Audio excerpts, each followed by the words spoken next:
So Fleur, would you like to tell us a bit about how you got your idea for Dear Scarlett?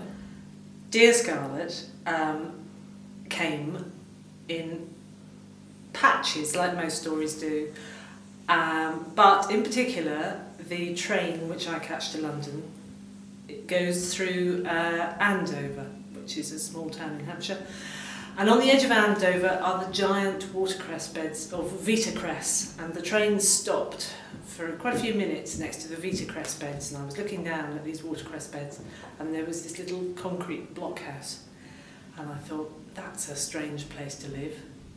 And I thought, that's a great place to live. And the other thing you see off the line is you see distant airfields. So I kind of knew about both of those.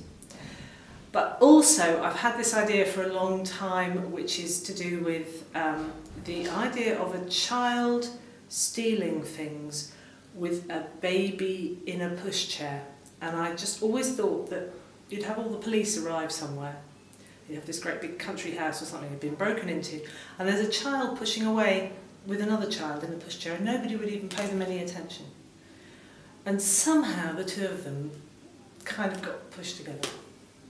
But that doesn't quite tell you the story. So could you tell us a bit about the plot?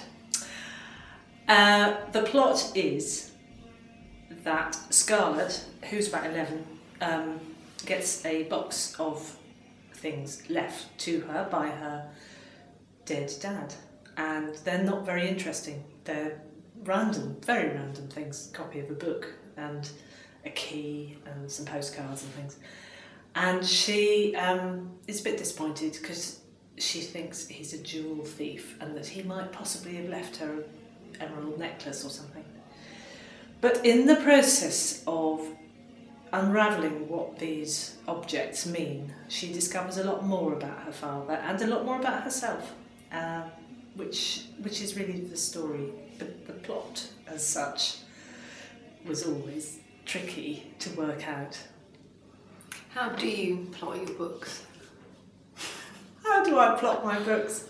I plot my books by writing them and then going backwards and writing them again so that they make sense. Because I think what happens with any story is that you get hundreds of possibilities where things could go, and just like in life, you make hundreds of decisions and your characters are making decisions all the time.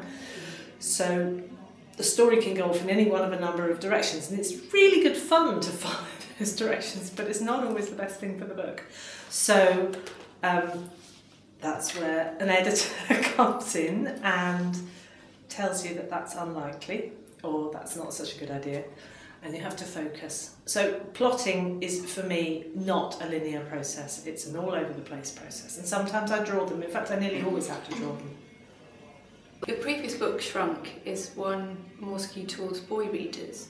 Is there a difference in writing for girls?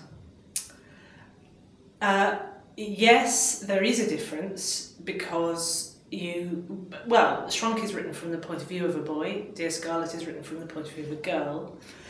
I would say that when I write, I don't write from the point of view of a boy or a girl. I think I probably write from the point of view of where I was as a child, which was a very boyish girl. And so then afterwards you have to put she and he in, but the differences are maybe that Shrunk is all about fast action, and Dear Scarlett is very much more thinking and feeling. So actually, yes, there is a difference, which is that you're kind of allowed to put more thoughts in and less action. Penguins, there's a great penguin scene in your book, which I think it would be good to know a little bit more about where that came from. I have absolutely no idea where the penguins came from. I knew that she needed to... There comes a moment when Scarlett has to... she just had to do the stealing thing, and she had to do it with something that would fit in a pushchair. And obviously stealing somebody's child is really dreadful, so I thought, obviously, it should be a penguin, and you could strap a penguin into a pushchair, which she does, and then it was a point I wanted to use, and then it grew, and it became very, very funny to write. It was hugely enjoyable to write. I almost know nothing about penguins, except that at Bristol Zoo they have a very fantastic thing where you can walk underneath and the penguins swim over the top of you, and they are magic. And when you have them out on the side and they're walking, they're just hilarious. They're rubbish. They do not work out of the water. So I wanted to have that liberation when you put a penguin into water and it starts swimming. And unless you're in the tube at Bristol Zoo, you never really get to see that. But Scarlett does. It just has consequences.